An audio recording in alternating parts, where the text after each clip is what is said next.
dahil sa kinuha yung kapital, yung kanilang contribution sa capital ng MIF, naapektuhan din po ang lending capacity ng DBP at Land Bank. Tandaan po natin, ang ibinigay po ng Land Bank at DBP ay hindi galing sa kanilang tinatawag na loanable funds or investable funds. Ito po kasi yung misimpression ng marami nating mambabatas na dahil sa may mga loanable or investable funds, ang dalawang state-owned banks na ito, ang sabi nila, therefore, pwede ito makapag-contribute. Pero tandaan po natin, yung kanilang contribution dyan ay deduction from their capital. So kung ito ay dinidak mula sa kanilang capital, yung pong kanilang lending capacity maapektuhan. So kung yun ay maapektuhan at ito'y naapektuhan dahil kinuha na ho yung 50 billion and 25 billion. So, base po doon sa pagtatasa ng iba't ibang mga eksperto sa bangko, DBP could have earned about 5 billion kung hindi mo na ipinautang yung 25 billion, and that's a lot, 5 billion, yun namang Land Bank, kung ito ay hindi nagbigay ng 50 billion, well, they could have earned about around 11 billion. So ito po yung opportunity loss ng state-owned bank that could have been channeled to the national government as dividend.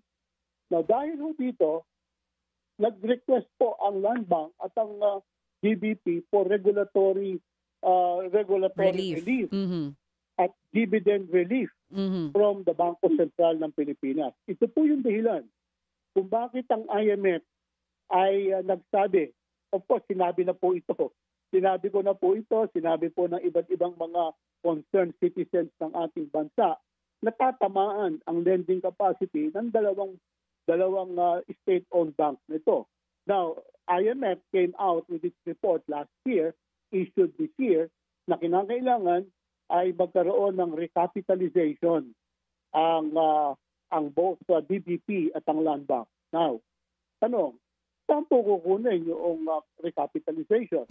Definitely, yung recapitalization cannot come from the national government. Mataas po yung deficit ng ating pamahalaan, tumataas pa.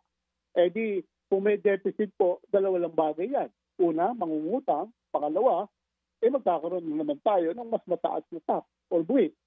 Kaya iniisip nilang iyon na maaari sanang pagkaroon ng tinatawag na public issue. In other words, going publicly listed bangko, itong DBP at ang Land Bank, so that private capital can be solicited to recapitalize precisely both state-owned financial institutions. Yun po yung sinasabi ng IMF. Pero kasi nga, yun po, sa report kasi ng IMF, Sir Diwa, sinasabi na kailangan maibalik agad yung kapital na kinuha both from DBP and Land Bank. Iba po sa sinasabi ng finance chief natin. Ang sinasabi niya, maayos daw po at healthy yung financial capability nitong dalawang bangko. Paano po ba natin tatanggapin ito? Kasi IMF is saying kailangan nyo ibalik. Pero si DOF chief is also saying na hindi, maayos ang mga bangkong ito as well as yung mga head din po ng mga banks na ito. I'm not sure if the IMF is telling Mahalik Investment Fund to return. Ang sinasabi nila dapat ay magkaroon ng recapitalization. Yung sinasabi naman ng Secretary Ralph Recto, dapat po ay ipaliwanag natin yan.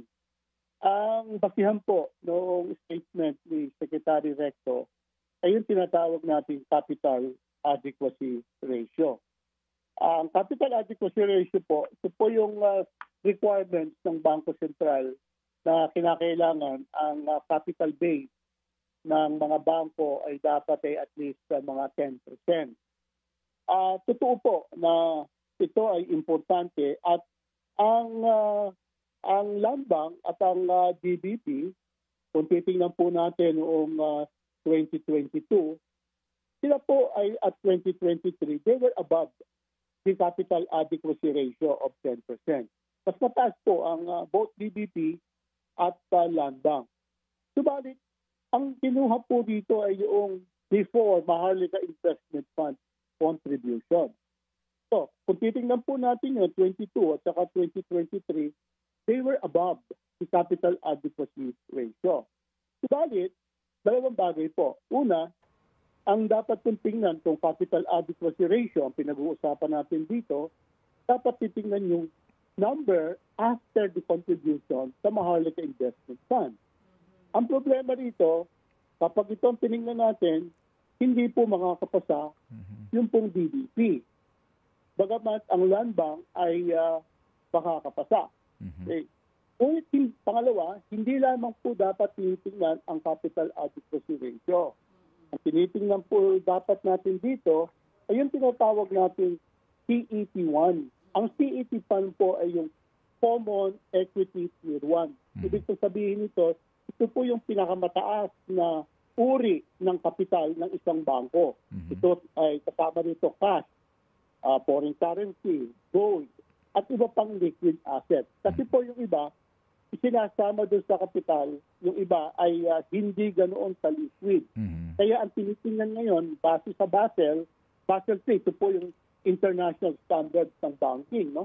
Ang tinitingnan nila ay yung CET1, hindi lamang yung total capital adequacy ratio. So, kung ito po ngayon ang titingnan natin sa yung CET1 ratio, totoo po na ang land bank ay compliant pa rin.